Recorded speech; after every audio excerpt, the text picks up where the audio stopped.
lunch, and we're going to head right into our public works section of the presentation. So Jamie, if you would, can you see from there okay, Jamie? I have it right in front of mine. Okay, You're you're good. No. All right, you carry on, thank you.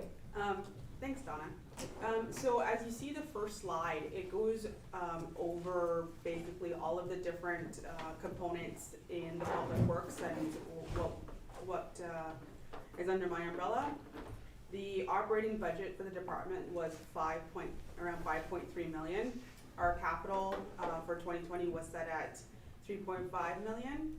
And so far, the revenue that's come in is an estimated $510,000. So on the next slide, it's public works and roads, and it's trending very well. There are quite a few invoices that have not been submitted to us, and this also doesn't take into account the winter season. So there will still be some more expenses into the public works department, but we will see some remaining budget, and there's also approximately $40,000 that needs to be moved over into reserves for municipal drains. So that's something to note. For street lights, and if I'm going too fast, just let me know, or if you wish me to stop so you can ask questions, just let me know as well. Streetlights is different. Donna and I were working together to kind of determine what was occurring. There was an LED retrofit project that was completed in 2019? 2018, and the electrical costs, I believe, were variable depending on what had occurred for billing. This year looks to be over budgeted as well, but there is approximately four months still outstanding to pay for electrical costs. So those included will probably put us still below the budgeted amount for 2020. Good job.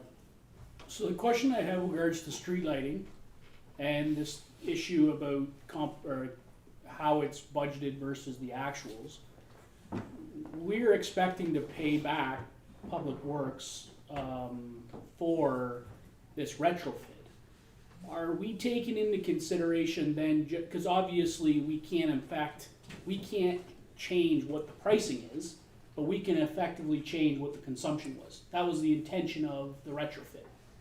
So are we looking at 2019's consumption versus 2018's consumption, or before that versus 2020's consumption, then saying, here's how much money we basically saved in essence on that retrofit price, and then sending that to the Public Works Reserve? Is that what we're intending to do? I'm just not sure how we are doing that. Yeah, I'll take the first crack at that, Jamie, if that's good. So, yeah, so what we had set it up to do was to budget the same, and then on the understanding that the electricity consumption would be a lot lower, and then we would keep the budget the same and transfer the difference back to pay back the reserves. So it was general reserves, not public works, but that's fine.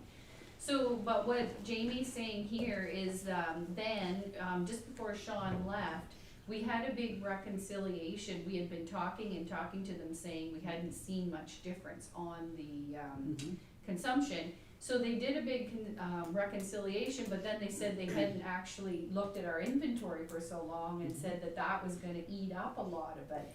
But the way it's trending now is that we're still going to potentially, we budgeted to pay back $35,000 towards the reserves as a loan payment, if you will.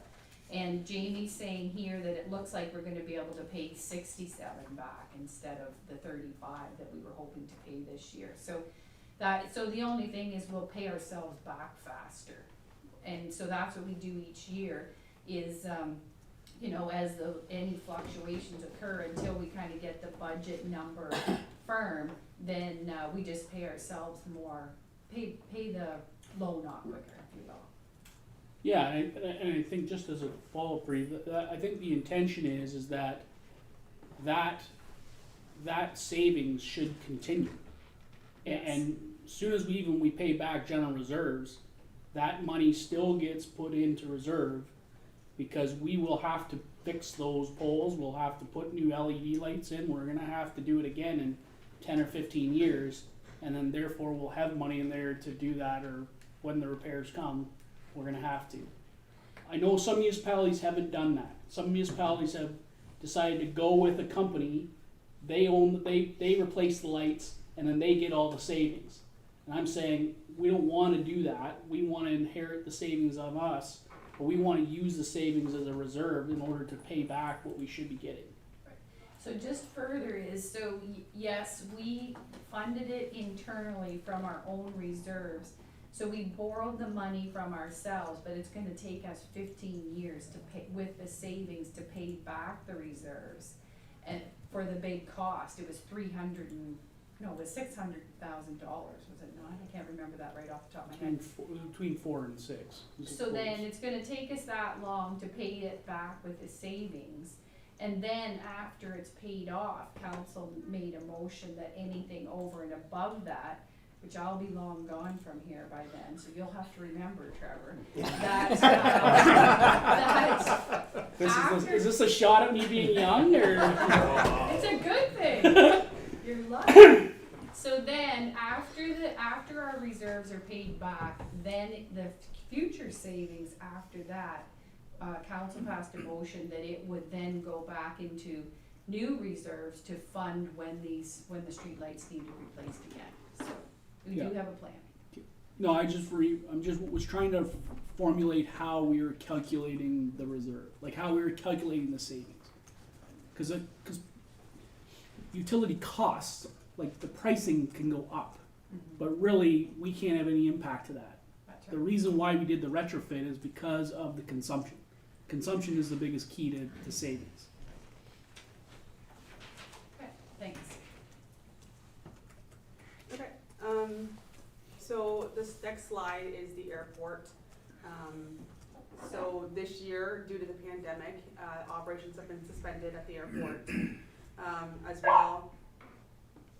Is this the door? Oh, geez. Was it me? Did you not get enough to eat? I was thinking we were maybe leaving fast. Yeah, run. Oh, I lost my train of thought. How's your first budget going, Jamie? Apologize. So due to COVID, Jamie, you Yes, were so- saying that airport operations had been suspended. Thank you, Donna. There is still lease revenue that will be coming prior or near the end of the year, so there is some revenue there left, or is expected.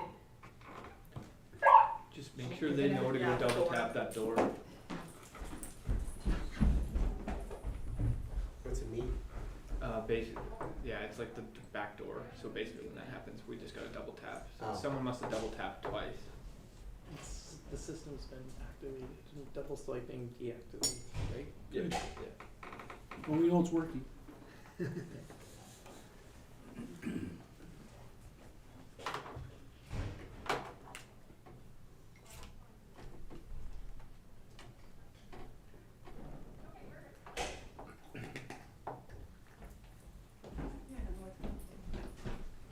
Sorry.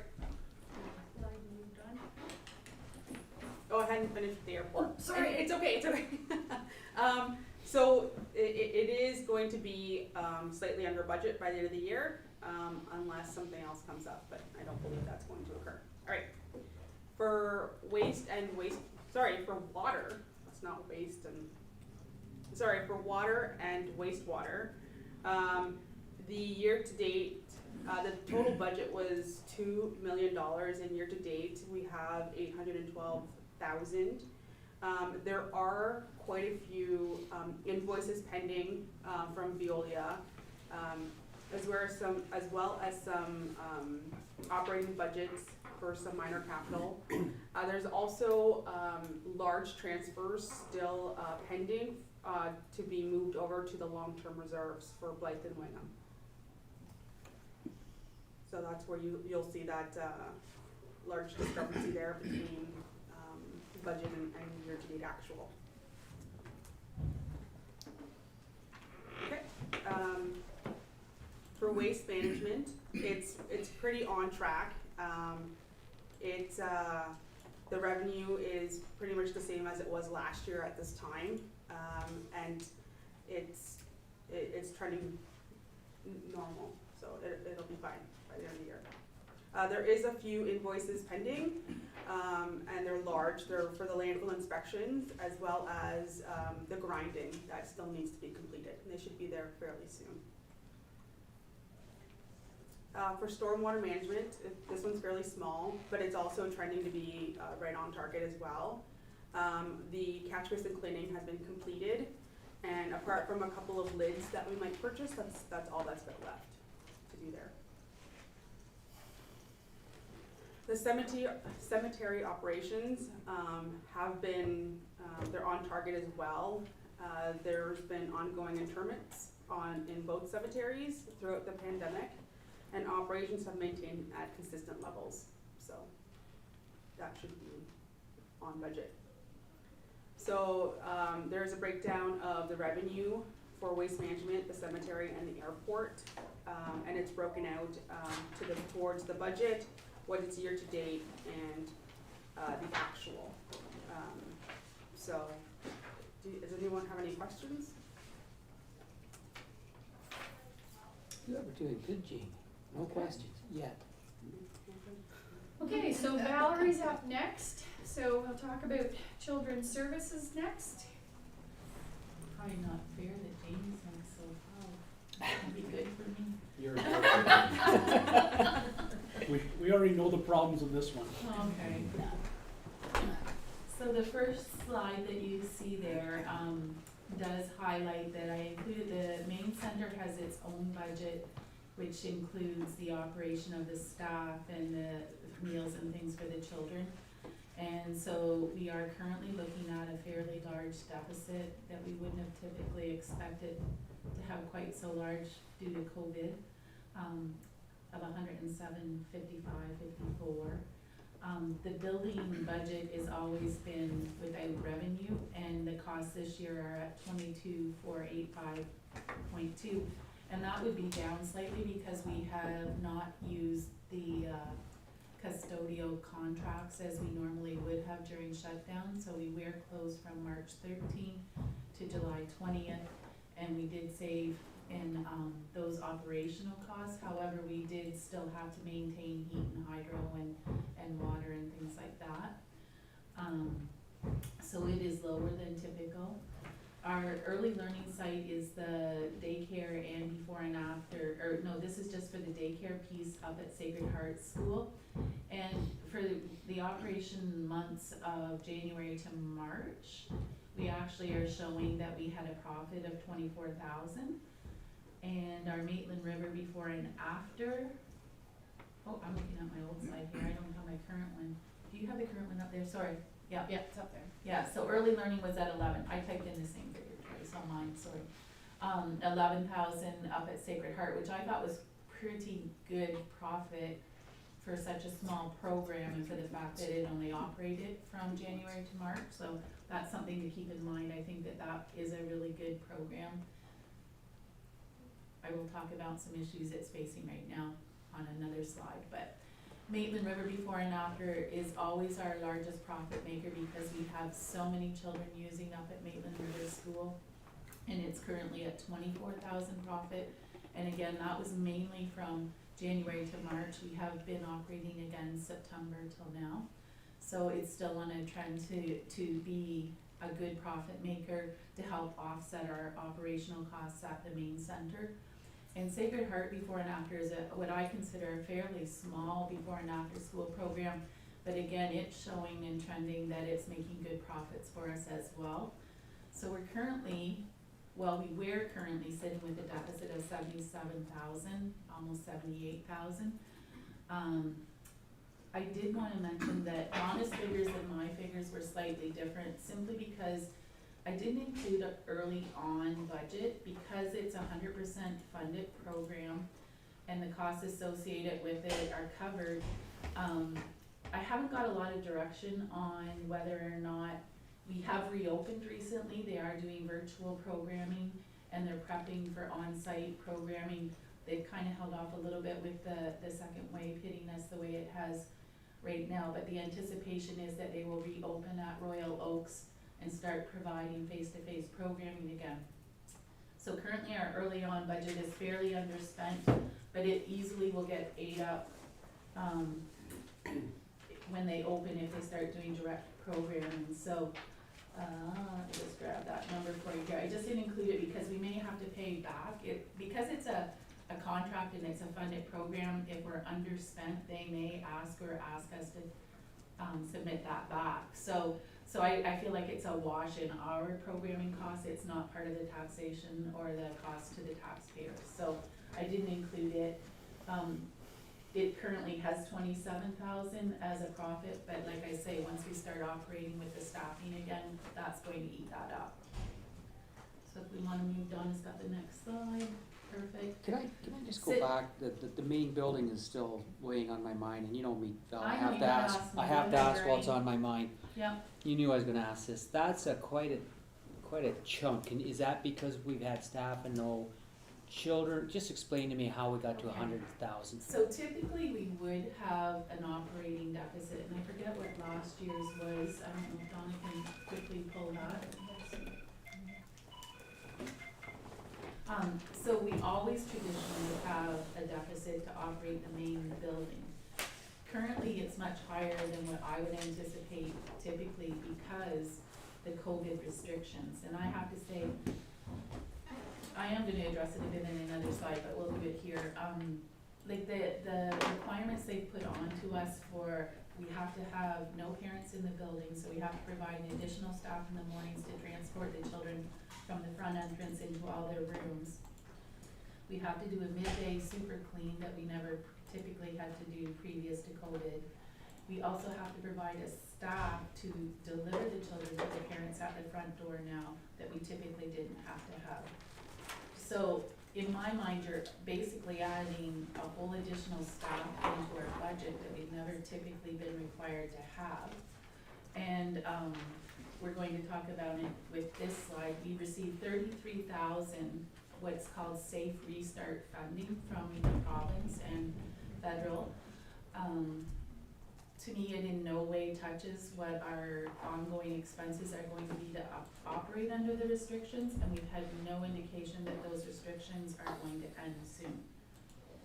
So my frustration is that they are asking and mandating all of these staffing requirements, but no one's flowing any funds to do it. I've had a couple of conversations with our public health unit because we are currently under version 3 of operational guidelines, which I thought had taken the wording of cohorts out of it, meaning that we could do a little bit more moving around early in the morning and end of the day, which is a cost savings because then you don't have each room open. And when we had our inspections in September, she did not agree with that. So in the operational guidance, it says as much as possible. Previous documents said must have and cohorts. Wasn't in version 3. So I was doing more sliding around of the kids in morning and night. That's not allowed. So we basically have to have each room open from the time you open to the time you close, and all those children must be maintained in that one group. That's extremely expensive to do. How we saved money previously is that between 6:30 and 8, you're allowed to have mixed age grouping and mixed ratios called reduced ratios. And we made full use of that previously, and we're not allowed to right now. So your whole cost of operating a main center is huge. I still think you may offset your costs if the trend with our before and afters continue.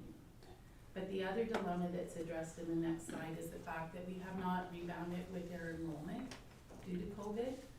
We are sitting with 16 empty spaces in our preschool right now, which again is typical for September, October, but I'm not seeing quite the same pickup we normally would have had. What I'm really struggling with is the fact that our before and after school has not picked up and rebounded the way you would have hoped, because parents are struggling. Parents are struggling with trying to meet these sick day issues and having their kids home, and a lot of them are working from home still.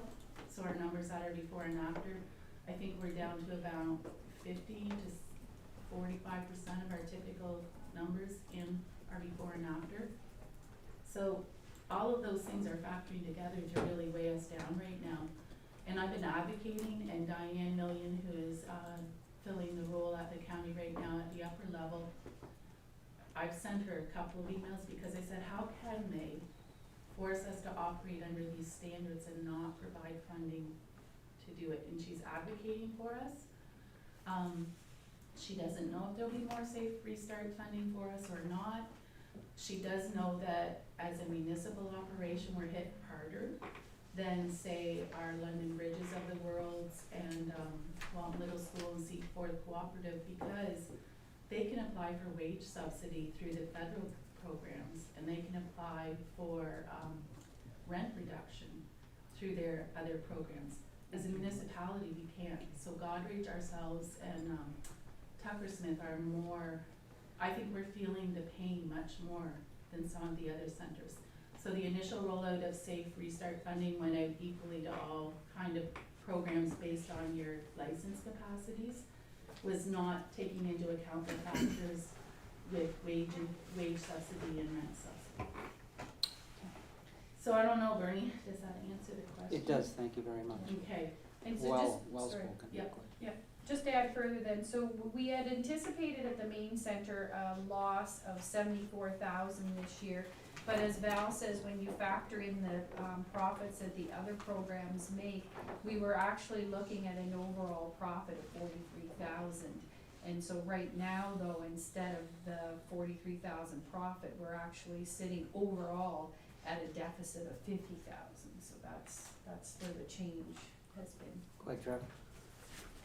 So none of that should be a surprise there. No. Because when we scheduled to open it, so we talked about emergency, opening it for emergency, we didn't think that was a good idea.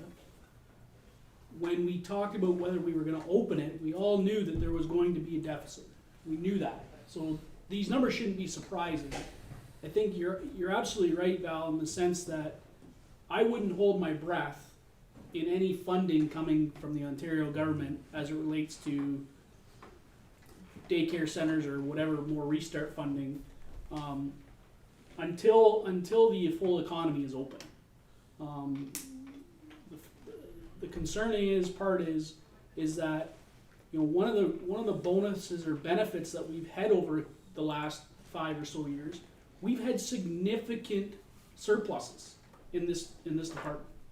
So, you know, I'm not suggesting we go and blow the farm, but I'm not suggesting that we have to panic, in the sense that we need to keep vigilant on advocacy to get these things back to where they need to be. I think some of the discussion, and I'm a prime example, is, and I can just tell you from my personal experience, is we have not put our kids in before and after school before, because the rules associated to the schools is completely different than the rules associated to the daycare. So in a school perspective, the kid's supposed to be in a cohort. They're not to move, and they're not to move at all. They're basically the teachers move to them. Where then before and after school, you're firing them all in the same room and letting them have whatever they want. So in my perspective, it was understanding where we were at, and I'm saying we will probably be putting our kids back in. But the concerning part is that I think some of the regulations that are being pushed down are province-wide and county-wide, not looking at the regional geographic of where we're dealing with. Huron County has had very little, if not minimal, cases of COVID-19, and we have the same restrictions as a Toronto, and it comes to daycare and schools. So is it fair? No, but I think ultimately at the end of the day, I'm okay with, in this particular case, the deficits for a year or two while we sort this all out. Because we know when it goes back to full operation, we're not gonna have deficits. Like, we're gonna go back to a surplus arrangement for childcare services. So, you know, in one respect, it's good that we've had those large surpluses that we can deal with this problem. But I'm not saying we learn on it and we just don't hold on to it. We still have to advocate because everybody else is. And Val's made a perfectly good point, is that, you know, those opportunities, those private sector childcare services that can have the ability to get CEWS and those things, they have not a problem in the world right now. Because they're getting 75% of their wages subsidized. And they're getting 100% of the profit coming in from the kids. So they're happy as long as they're making a 30% reduction. So I think the argument is that we need to, none of this is surprising to me. I think we have to be clear that we do have large surpluses that we've had to utilize. And I think over the next year or so, we've got to keep monitoring and monitoring those surpluses to make sure that we are doing what we can. And I'm a proponent. I don't think raising the revenue or raising the cost for a family is going to help that scenario.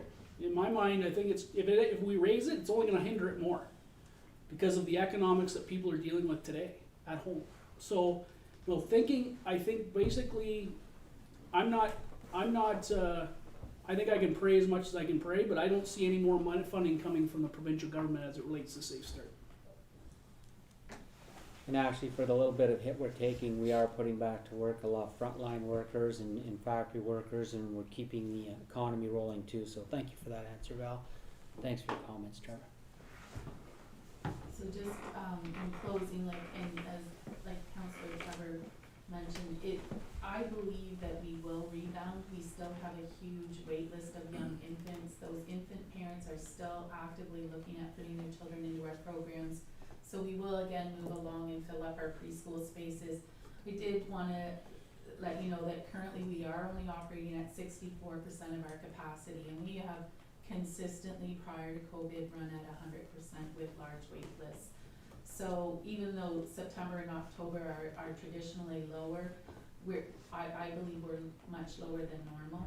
We have not opened our childcare spaces up at Sacred Heart, and I wanted to highlight that to you because I've always felt that we are most economically viable when we're filled at 100% and we're operating at 100% capacity.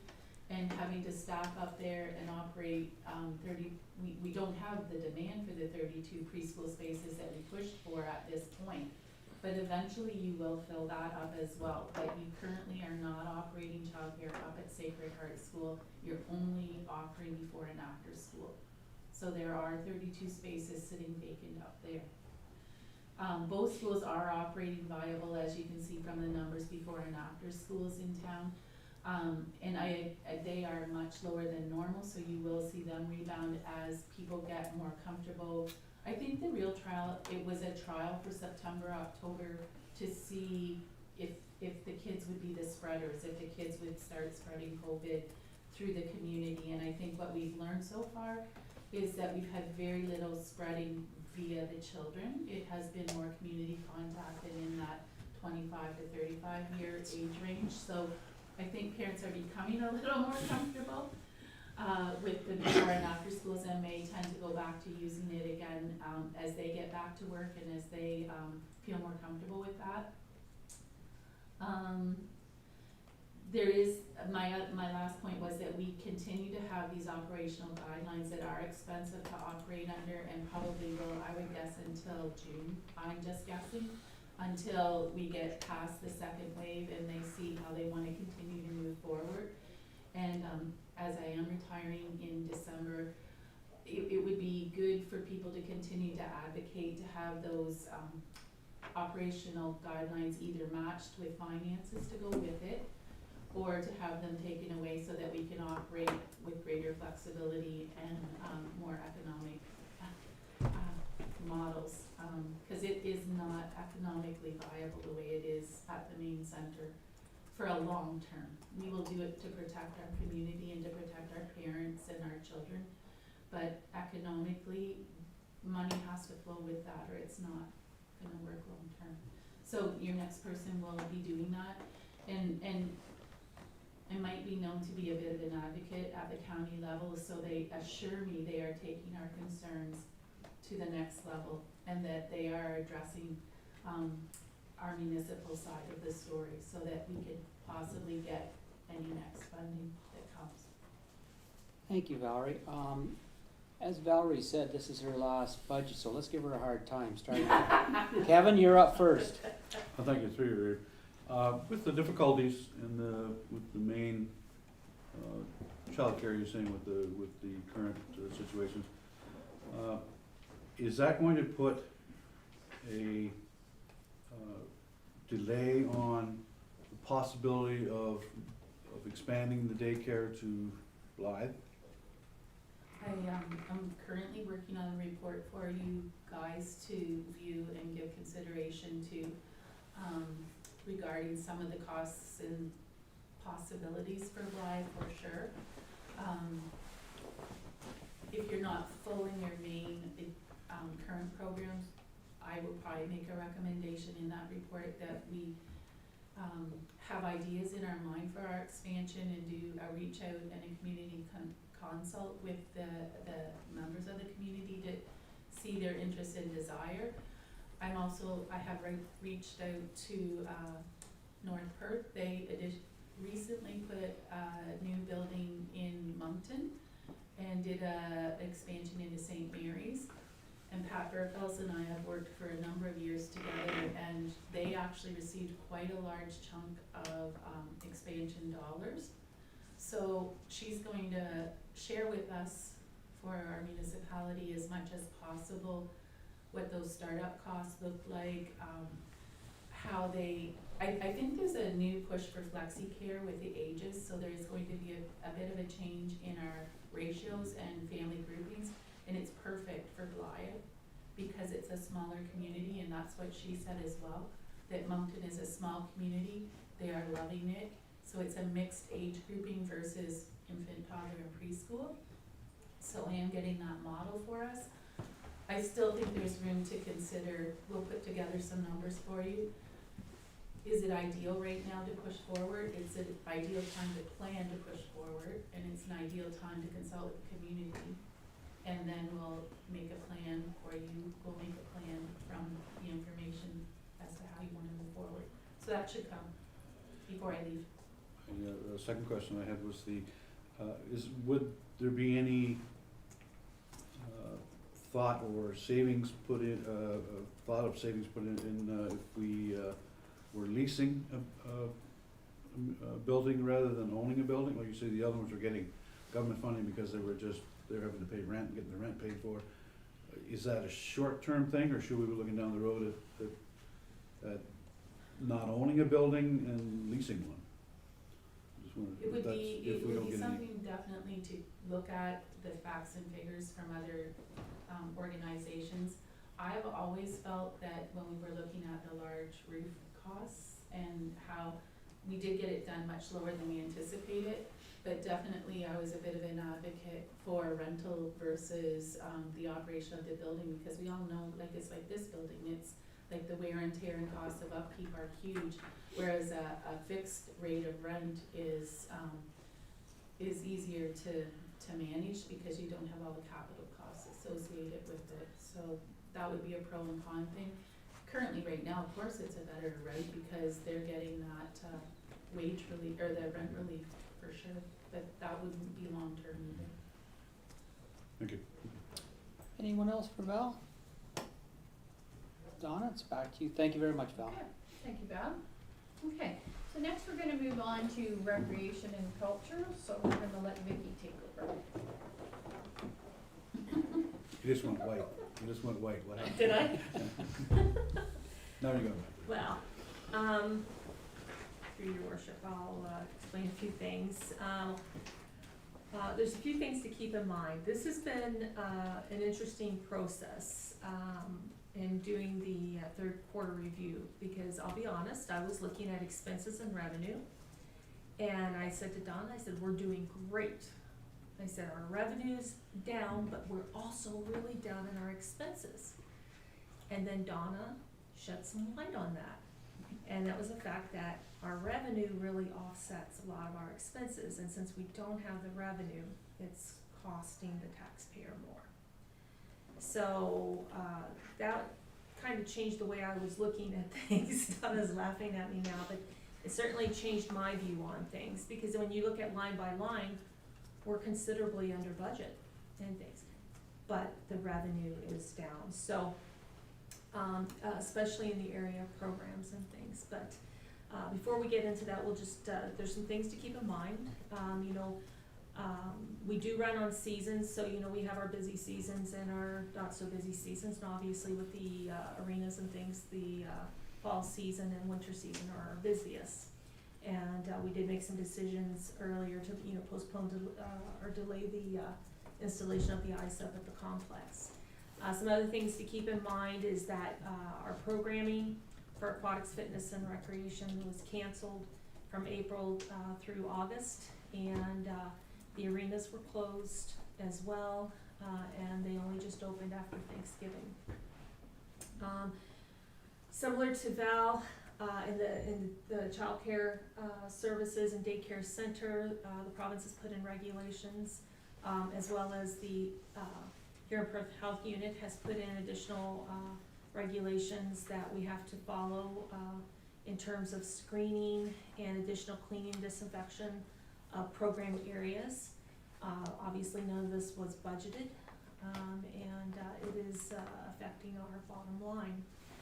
Just to give you an example, and it is interesting because Val mentioned it for her as well, normally we would do one clean, like a full clean during the day of each of our facilities, but now we're being required to do 2 full cleans, plus in between each user group, we have to go in and clean and disinfect.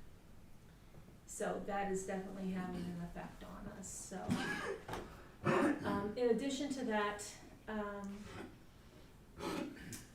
there are some variables in terms of we had to do some additional training of staff because of the COVID-19 protocols that had to be put into place. So there was some added expenses to doing that too. The training was done in-house, but we had to bring staff back early to develop all the policies and procedures, get them approved by public health, and make any changes public health wanted before actually training them. There was some additional training as well for first aid, where it was they have to now use a valve mask. I think that's what it's called, valve mask, for CPR and things like that. So there's a lot of different things that's in place and things. Some of the other things to keep in mind with programs is that we have restricted capacities. We are not able to operate at full capacity. At this point, the maximum capacity we could have in the fitness areas is 50, maximum capacity for the pool is 50, and maximum capacity for the arenas is 50. So that's affecting a lot of different things in terms of our ability to generate revenue and things, and I haven't heard any indication that those capacities are going to change. In fact, yesterday I saw something, it was London Strathroy, where the health unit down there put additional restrictions in place, and they've lowered it down now to 10 participants in each of their areas. So it's something that we really don't have any control over, but we're doing our best to generate the revenue, but bring the people, the residents into the building, because as you know, participation in recreational leisure services affects people in many different ways. There's a social aspect to it. It's a good stress reliever. It's a health, as well as health benefits in keeping people active in things, which has a reduced cost on the overall healthcare system and things. So just some things to keep in mind. In terms of, the next slide there is on the campground and trailer park. Jamie and I had to split things up. We were trying to follow Don's format on the budget summary as much as possible, but we did split it up and try to lump some things together just to do a summary of what's occurring and things. So with the campground, the campground and the trailer park, obviously there was closures and cancellations that resulted. As a result of closures or restrictions on events. So we were not able to hold special events at the Blythe campground. So barn dance wasn't there. There was a couple other smaller camping events as well as threshers were canceled. The revenue is down as a result of that. We haven't reconciled the revenue with the trailer park, with the Wingham Legion and the trailer park yet. That usually is done in December. So we're anticipating that should be on target and coming in and things. Expenses were down in terms of the campground and the trailer park. So we are expecting a bit of a surplus in that area for this year, but again, we don't have all the final bills in yet in terms of that. We did take some precautions or some steps to try to reduce costs. For instance, at the Blythe campground, as soon as you turn the hydro on at the campground, our bill automatically becomes a minimum of $500 a month, as soon as we flip the switch, okay? So we held off on doing that until we actually opened up. So that was a little bit of a savings, because we opened up in July and things like that. So there were some steps taken there. Next on. Oh, sorry, can I Donna. ask you a quick question? Go ahead. So you told me this and I've forgotten. Is it the end of the month that the trailers are all going to be out at the Wingham Trailer Camp? So they're, I've been watching the kind of observing things closely. We were under the impression that the trailers were going to be out on the 18th of the month of October. This was from a letter that was issued by the Legion stating that it was issued to the campers stating that the park would close on the 18th. But it also mentioned in there that the Legion would still be operating the park until the 31st. I guess there's been some discussions with the Legion, and the Legion has agreed that those campers that are still there can stay till the 31st. And things. I was in there Monday. I drove through, and there are 15 trailers in there at this point. And things. But there's quite a few that have been removed. And things. I did ask if there was any indication, or if there was any anticipation of problems and things, and what I gathered from the Legion, we're only anticipating possibly one issue.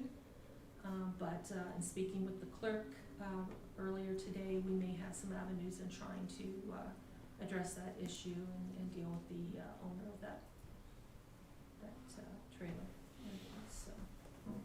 So it is our hope to move ahead with that. We are planning then to move ahead with the additional soil, or phase 3, the soil remediation program this fall.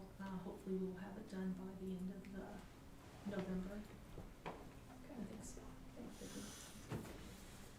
Any question? Paul? Yes, through you, you said you're going to hope to have the soil conditions by November. Is there sort of a deadline with that? Through you, your worship. It was phase 3 of the site condition assessment. Dealt with the, we have a certain area that we have to, there's a bit of contaminated soil, we have to have that removed and then filled in and things, and our plan is to have that done by the 30th of November.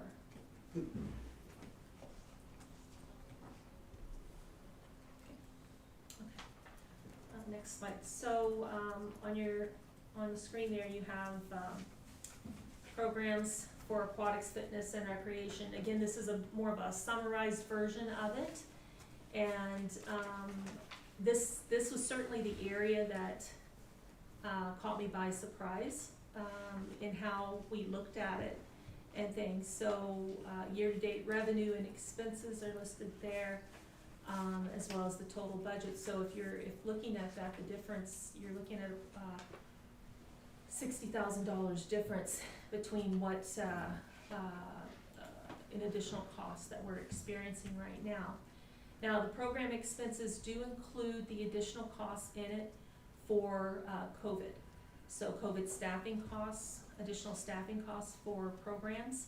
The way we've had to do things at the center is that, and a lot of this is focused on, the West Cass Center because of the programming that's offered there, is that program staff are doing the cleaning and disinfection in between each of their programs.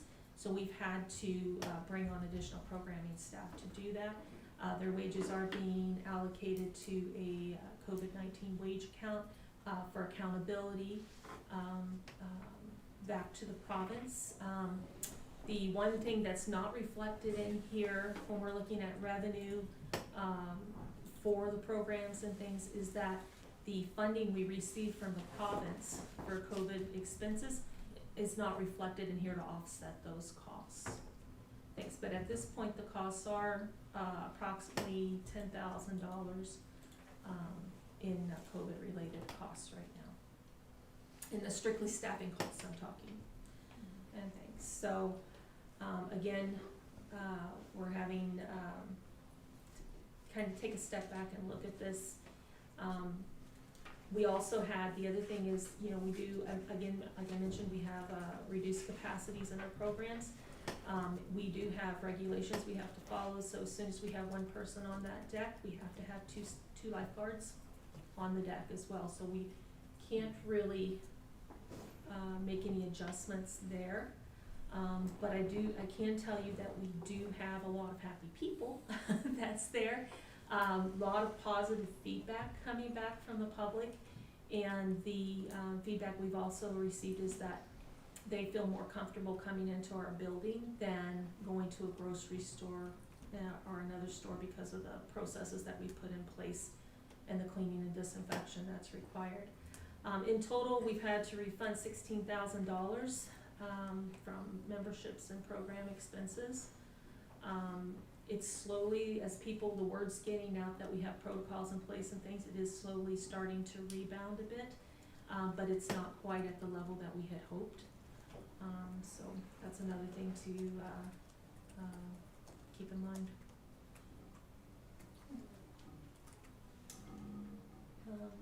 Next up then is recommend. So under recommend, year-to-date revenue and total budget, obviously you can see there's a huge difference there, but that is the transfer, the main part is the transfer of the of reserves for the master plan, which will begin this fall. And it will result, we will have to transfer a portion of that into 2021 to pay for the completion of it, but it will, again, will begin this fall. Expenses are coming in, before we get to expenses, revenue is also down slightly because since there was the closure and the cancellation of programs and things, of rec guides, we didn't produce the same number of rec guides as we normally would to advertise those things, and we usually sell advertisements, which shows up under rec admin as a revenue. So that resulted in the revenue being down as well. Expenses are under budget for full-time, part-time, full-time, part-time staff layoffs. Similar to the other departments across the board for recreation training, we haven't, we've spent very little money on training. Anything that would have been done would have been early part of the year. There are some training for 2000 this fall and as well as into 2021. A lot of things are going online, and online classrooms and things like that, but again, we haven't participated in our normal training programs. We've taken advantage of the free online programs that have been available. Next, any questions on that, or?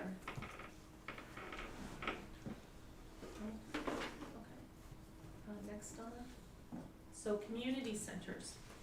So, with the community centers, we kind of titled it this, but, again, we were following the format in the budget summary. So in this area, this is actually covering, not only the West Cass Center and the Blythe Community Center, but it is also covering, off on Belgrave and the Knights of Columbus Hall as well, as, entire buildings that we look after, and things. So when you look at that, our year-to-date actuals on revenue, again, are considerably lower, again, because of closures and cancellations of rentals. We are, with the opening of the arenas now, we are projecting that number for revenue will increase by another 110,000 by the year end. So we are gonna be under in terms of rentals, and things. And, with expenses though, when you look at it, we are considerably lower on expenses. And some of that, relates to decisions that we've made to try to reduce costs. Some was staffing, with the layoffs, and things. But some of it was also, for instance, the fact that in March, we, when the COVID-19 and the pandemic was declared, we closed down the ice rinks. So we took the ice out 2 weeks early. So that saved, that was $3,000 a week for each week that we closed early. The same kind of, actually it's a higher methodology, but the same type of methodology can almost be used here with starting the West Cass Center later. Just in electricity alone, our facilities manager is estimating that we just saved between 20 and 25,000 in just by starting later. Not only did we save in electricity costs, but we've also saved on the wear and tear on the machinery.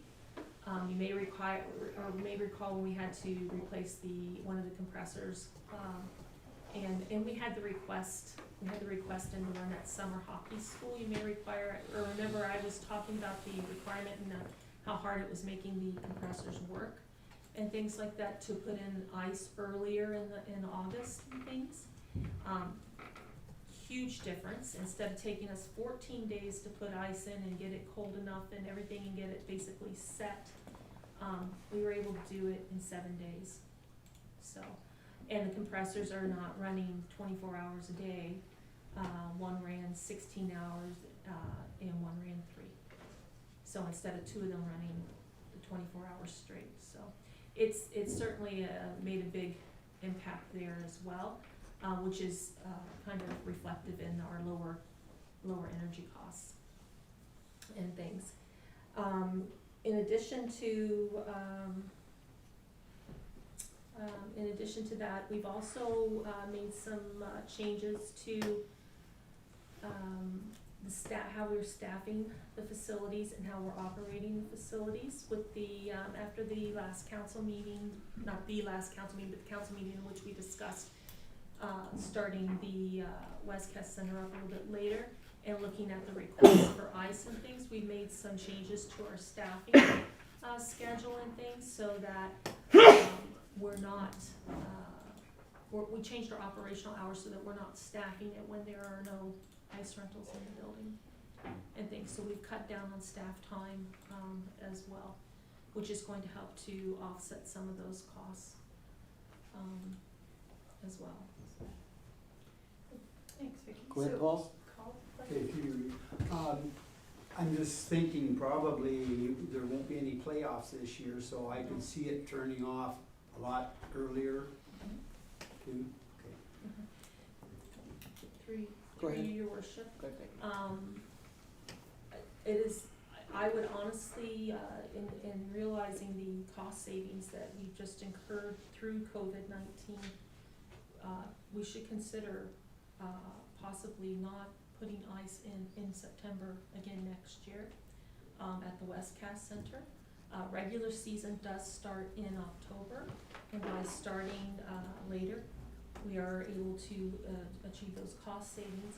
I can't remember if I had spoken about this before, but years ago, we used to have a lot of hockey schools and rentals going in September, and those are non-existent now. So it's really not worth it to have, you know, for 10 or 14 hours of ice, to put ice in at the end of August, to have it ready and run it for like 4 weeks like that. It doesn't pay for itself. So later on, probably during the budget process, I'll bring forward a report to council and introduce that as a cost saving measure for us to consider for 2021.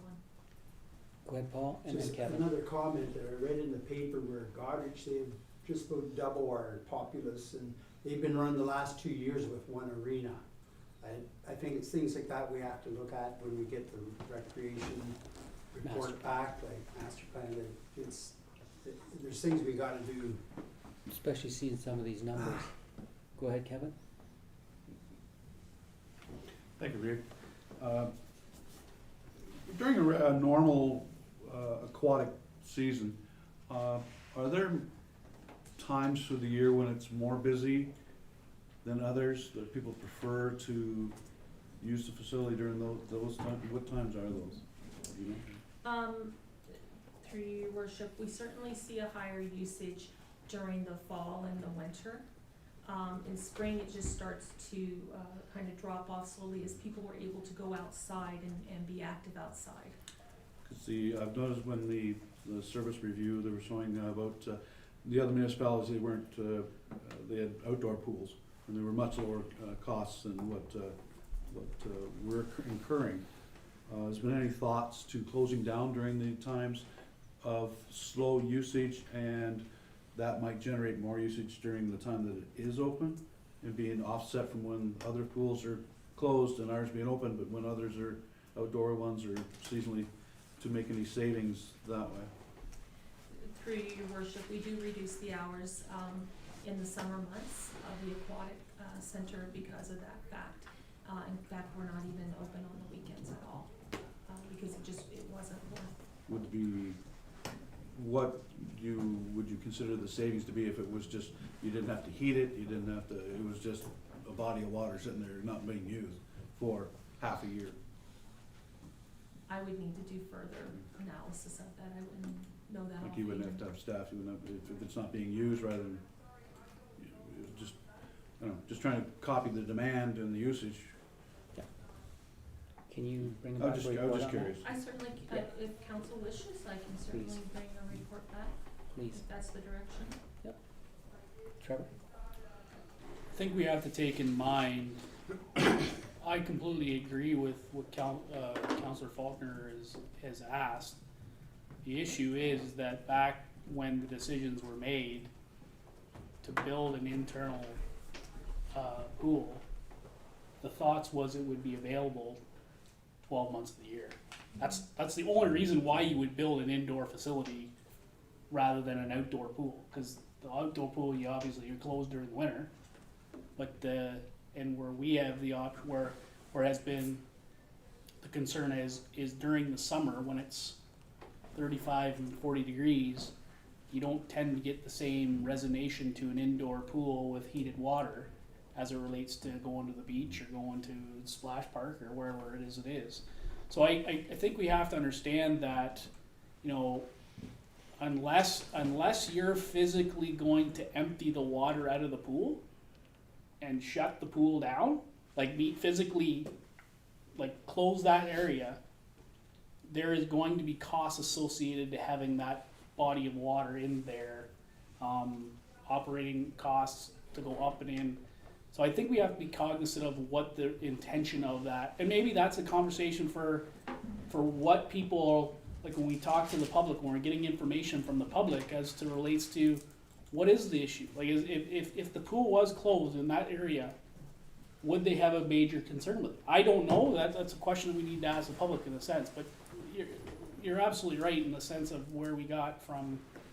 But I think the business plan when that complex was built was that's the intention, is it would be open 24 hours a day or open 12 months of the year and utilize 12 months of the year, but I don't think we're finding that being the option. Okay. It's sort of rebuttal to that.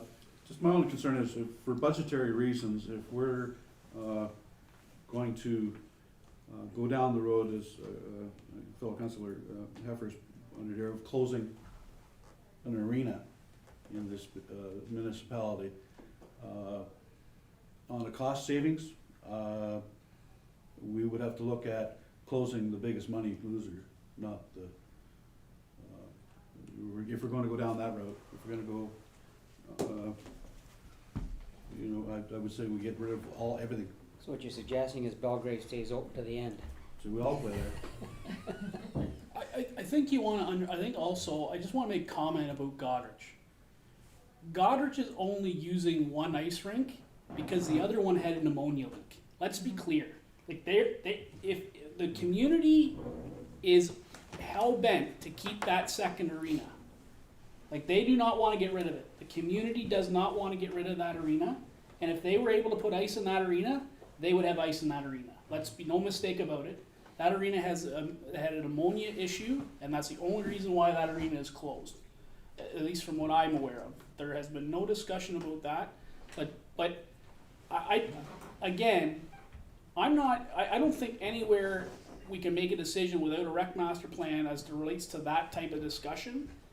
But I think we have to be warranted to make changes operationally that help us manage demand. And I think ultimately, having arenas, we've talked about this before, amalgamation did not help communities who had multiple assets and they joined together to make one. It did not help municipalities whatsoever. So I think we have to, as we've been talking here, a rec master plan is going to tell us a lot, but I still think that, you know, closure is not always the option. I think operationally we can definitely utilize them better with help from our community members and our community or associations to ensure that we can have both and be effective in doing that. I think we need some support in that, Bailey. So I'm just gonna follow up on that for a second. So you can go down two paths. And sometimes I get a little discouraged because we've been hammering, I won't use the term I was about to use, to try to get another path going. So you can close something, or you can build something. We've had quite a time trying to get our new housing going. If we get the new housing going, we keep the arenas, because why would we close the arena and 5 years from now have to reopen the arena? I don't care which one it is. No different than the pool or anything else. So I know the staff has been working very, very hard on some project. In Blythe, we've had many, many new houses and that have propped up. In East Wawanosh, I hope very soon there's going to be something coming before me for 83 new houses. And we're still working on whatever we're going to call the development at the north end, straight behind me here. So let's try to focus on building instead of tearing down, because I don't think anybody really wants to shut anything down except for Bernie and his airport, and that's not going to change. So I just like to throw that out there, and we'll give it back over to Vicki. Thank you, Worship. So I have a few comments to make, just so that we're all clear. And I may be all over the board here on some of this stuff, so bear with me a second. So just in terms of usage, when I say that the usage is not as high as what we anticipated, it is not the aquatic center that I'm referring to, it is the fitness center, okay? It is also the arena, okay, because as we reported, the usage was down there. The aquatic center, we've had to revamp the programs there, restructure the programs and things, and not only are they full, but we've got a waiting list, and we are about to start the second wave of swimming lessons up there, and there's a waiting list for that too. We've had to add an additional aquafit classes as well. Our aquafit classes are phenomenal. You have a large base of people, or men and women, who are participating in those programs.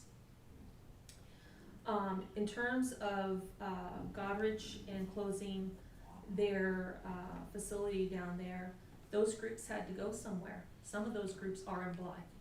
They're renting ice in Blythe. So we need to keep that in mind too. The Blythe facility does provide rental space for those groups, from Goderich area as well as others. And the other thing, that really came to my attention and is kind of surprising, you know, there's this idea out there that the arenas generate a lot of money. We must protect the arenas.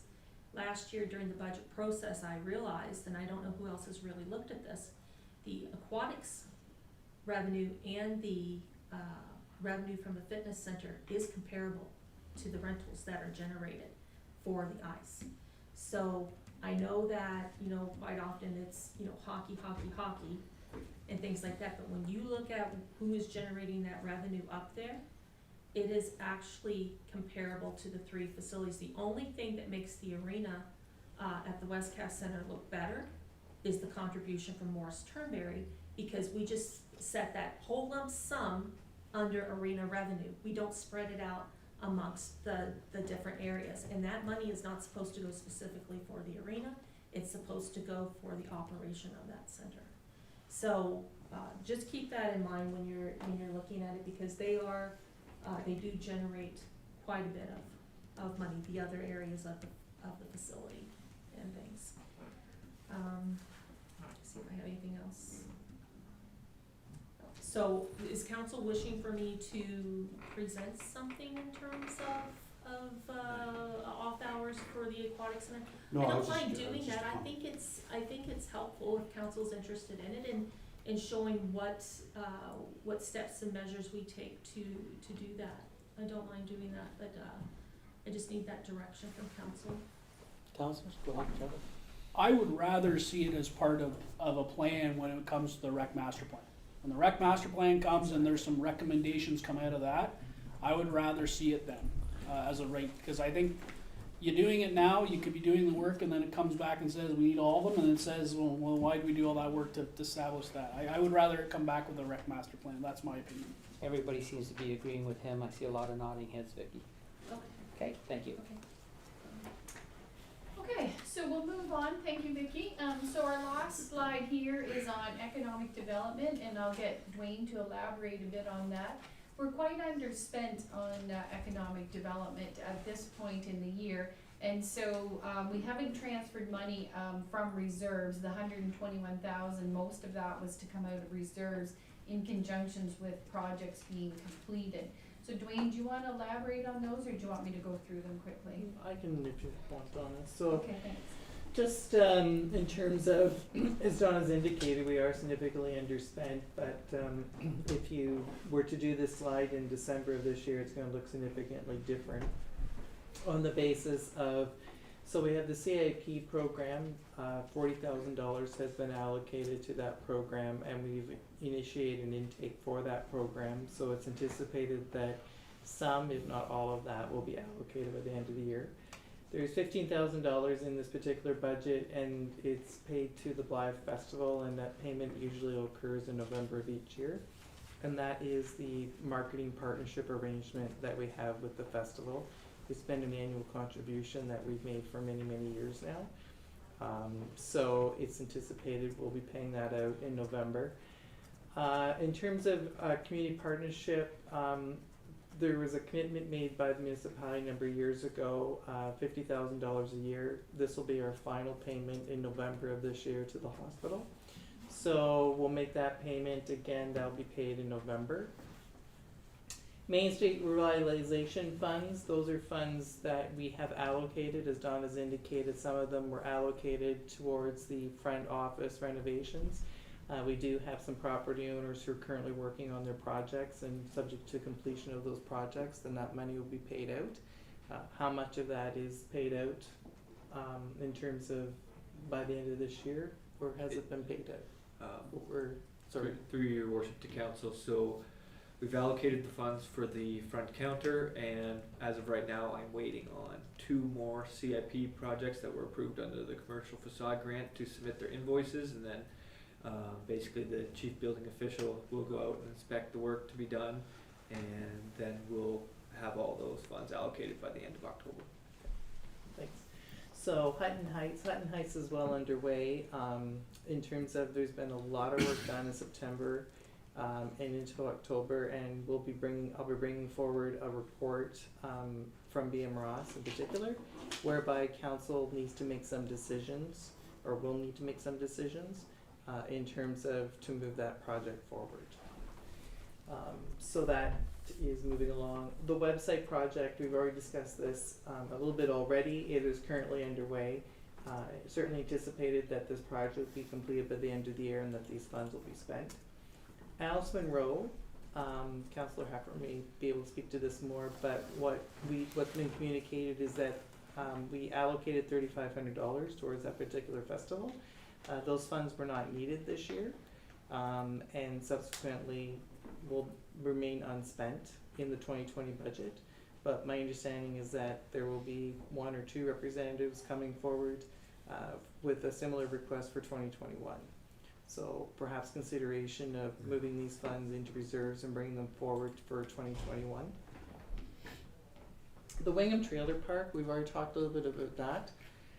This actually is going to be overspent, just in terms of, so as council recalled, we committed $35,000. Then we found out that we had to phase the environmental additional $10,000, so we're up to $45,000. And we've just recently learned that we have to do some additional designated substance survey work for approximately $3,000. So we're going to come in around, so we budgeted $35,000, we're going to be overspent to about $48,000. But it's moving that project forward, and there'll be some addition. I'm currently working on pricing. You will see in the 2021 budget a need for some additional funds in terms of, we have to do a little bit of environmental work and some archaeological work, but certainly not to the same level or magnitude as Hutton Heights. So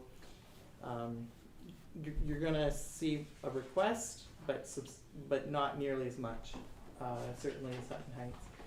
And as council recalls, there was an application to the county for a particular tourism project, and it was a $10,000 project to develop a tourism strategy, and bus tour was part of that.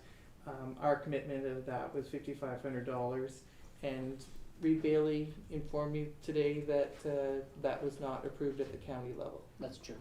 So it's not going through. So those funds will not be needed. So as you can see, I mean, at the present time, we're significantly underspent. But as I mentioned, if we were to regenerate these numbers, or when we regenerate these numbers in December, you'll see that 28% of percentage expenditure will be significantly up. Any questions? Not seeing any, Donna? Okay, so to close off today, as you've heard from all your department heads then, we have a lot of ups and downs, and so it's going to take this year-end forecast to be able to kind of figure out exactly where we're going to end the year up, to see if we're going to be eligible for any further phase 2 funding. So we're going to be completing that exercise, and all the department heads, as I said, they know what's in their budgets and what they're going to spend by the end of the year, so they are working on those numbers for me. We're going to continue to track the phase 1 funding. As I said to you the other night, we've spent about $121,000 out of the 138, so I don't anticipate any problems, of course, of spending all of that, and then again, that's why we want to apply for phase 2 if possible. So we've got to monitor the revenue and the expenses closely to year end.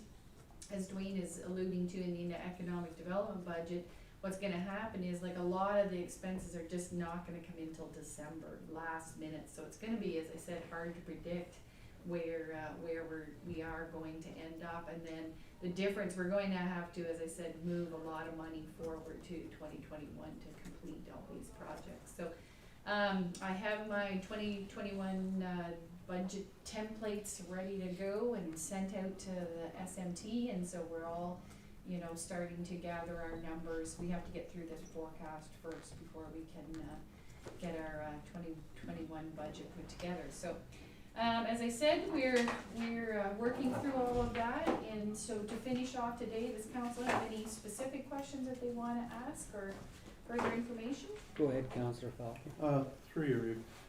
Donna, the last few years, there was quite a delay in getting the information from the government as to what they were going to allocate back to the municipalities. They had said that they were going to get a little more quicker at doing that rather than having, being into January or February before they knew what their portion were. Is that happening from the government? It certainly did for 2020. I don't remember have seen the OMPF funding number for 2021 at this point. But maybe with all the COVID and stuff, they certainly had done better, and then this year, I haven't seen it yet. So it was quite a headache for our first budget, because we Yes. didn't know. Yeah. Thank you. Does anyone else have any other questions? Go ahead. The only other question I had is that, based on the information that we have, do we have any significant contracts that are going to be required to be negotiated or come up in 2021 that, other than cross-border services, that we need to deal with? Waste management? Yeah, waste. Yeah, Waste management? Veolia. Veolia's contract, so okay, Veolia and waste management, those are pretty big, those are two very big ones in public works. Okay, Okay, so thank you, everyone. If there's nothing further, my portion of the meeting is completed, and I'd just like to thank you for your attention today. I know it's been a long day. We've had a lot of good information, and I think that will, as I said, we're trying to keep ourselves moving on a forward path. So I think all the information we have today continues us on our proper route. So thank you very much. Thank you, Donna. I just wanted to say a couple of things. Number one, I'm hoping we can put our budget together. I know there's a lot of things going on faster than we did last year. I think we're into our 4th month. It's kind of hard to run a business if you're not sure where you're financing, and I would just like it a little faster. You've been through that 6-7 years ago with me, and I do understand outside problems. Having an old man moment. Give me a second. There was something else. I'm wondering this year if the staff could bring us a budget forward without asking us for where we want to fall on the percentage. Just see where it falls if we, and, keeping in mind you're running a business and there's pie in the sky that we'd all ask for, but knowing what's going on behind the scenes in that, let's look at a very realistic budget this year and aim at the best you can, and let's just have it. Rather than start off at the 20% and ask us if we want to get to 2 or 3%. Where we want to get to is the best budget we possibly can under such stressful times. So to all the staff, understand this is very stressful times, and nobody here is asking for a miracle. But we would I think it'd be better rather than ask for a percentage if we just say, guys, here it is. Now let's work our way through what really needs to be done and what doesn't, based on the fact that these are very abnormal times. And I don't think they're going to be any better in the next year, so we'll keep that in mind as we move along. Okay? Go ahead, Chris. I like that approach. I always wondered why, it came down in slices. It's like buying a car and you're getting one price and you cut them down. But have a sharp pencil, hit us, and we'll Work from there. work from there. I like that. Yeah.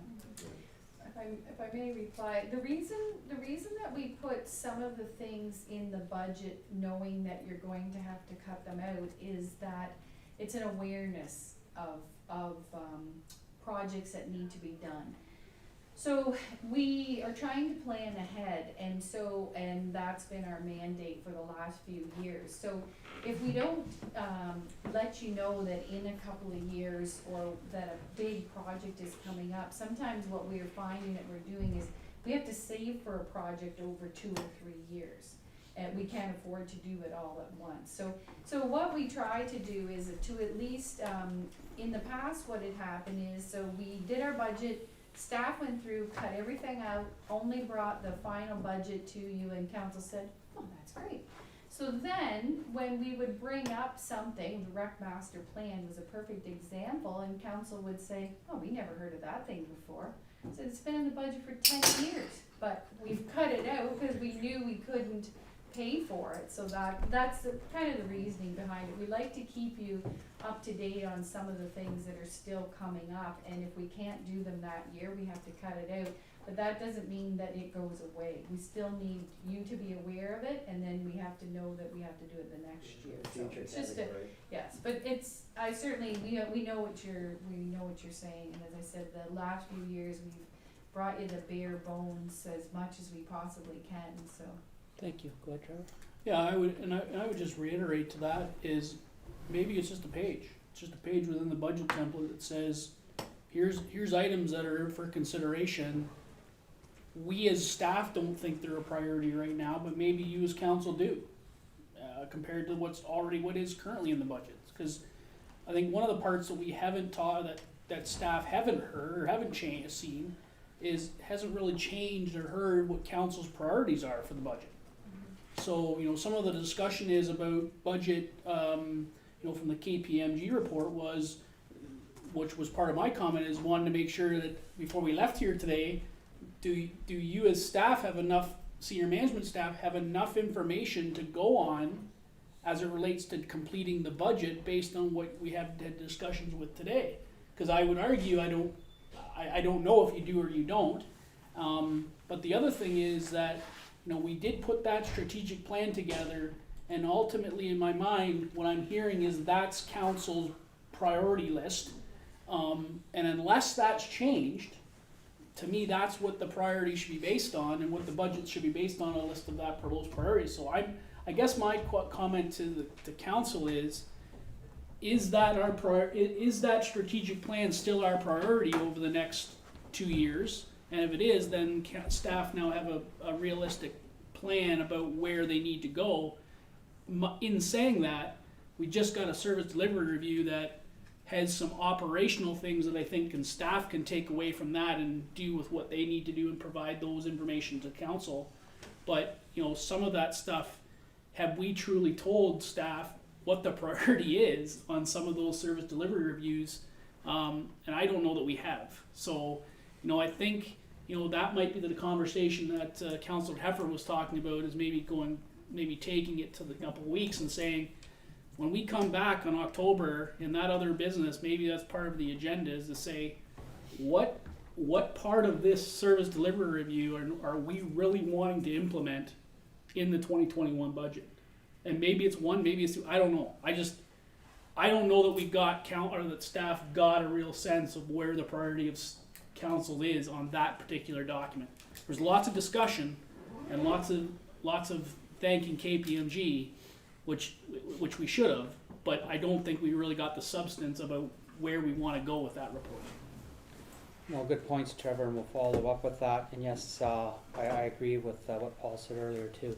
We should be taking a further look at it. No, we did a lot of talking, but did not give direction, which is needed. And I agree with your thoughts of putting that list out.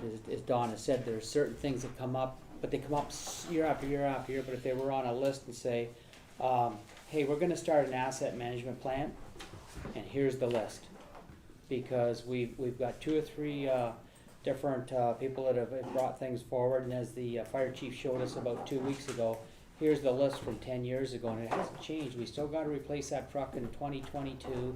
We got to do this. If we had that, you could actually make your budget plan so easy, because you can see what's coming down the road. And if you have to bump everything, you do. But you bump everything so that you're not going along with your budget and all of a sudden like the police, because that's what kills everything. You just go, no, we're going to try. And it's a tough one, but we have to start. This may not be the year to do it, because again, this is such an unsettled season, but I think we should just look at everything and then make a move from there. Anyone else? Go ahead. So through your worship to council, I guess to kind of feed off of what Deputy Reeve Sype is saying, if there would be benefit, so what we'll do in the other business section of the November 2nd council agenda, we'll put the direction from the service delivery on there, but what we can also do is we can attach this current version of the strategic plan. Mm-hmm. If council sees benefit to that, and basically you can compare the two and see what was basically to be budgeted for 2021, and I guess it would be the short-term, medium, long-term goals of that plan, and I know as senior management, we're looking for, is there anything that you wanna change? There's some stuff in there where the timelines have definitely changed for us, so we can incorporate that into the discussion as well, if council sees benefit to it. That's great. Okay, anyone else? Not seeing anyone? I think, Donna, we're done with yours. Well, I wanna thank you very much, and I wanna thank the senior staff. I kinda wanna say, maybe a little early, but goodbye to Val, and hello to That's Anyway. Zeus, you know. Anyway, Here, go ahead, just Charlie. wanted to mention, what I'm thinking is pages 40 to 50. The service-based opportunities is what I think council needs to focus on, nothing else. Yeah. The other stuff is operational, sorry, Dwayne, but the other stuff is operational in my mind. The service-based opportunities for consideration is what we as policy makers need to make a decision on in this report. And that's where I think we need to focus on. Okay, let's focus on that for our next council meeting. Okay. We have a department updates 5.4, I believe that's next. That's No, what that that was- was. We just did that one? Yeah. Good. Confirmation of the bylaw being 69/2020, being a bylaw of the Township of North Huron to adopt, confirm, ratify matters dealt with by the Council of Township of North Huron. Do I have a mover? I have Kevin and Paul. All in favor? Carries. Deputy Page. That the Council of Township of North Huron agrees being no further business before the council, the meeting be hereby adjourned at 2:28 p.m. Do I have a mover? I have Rick and I have Chris. All in favor? Carries. You put your hand up there, I was gonna say, Oh, I was Donna. looking at my watch. I just